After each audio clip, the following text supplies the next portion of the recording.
بسم الله الرحمن الرحيم والتين والزيتون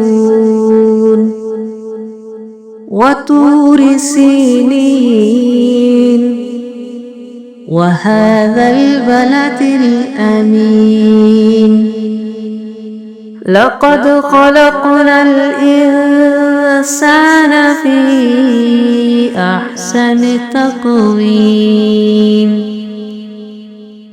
ثم رددناه أسفل سافلين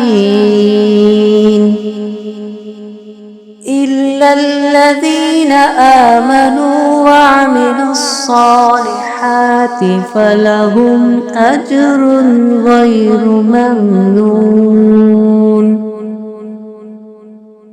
فما يكذبك بعد بالدين أليس الله بأحكم الحاكمين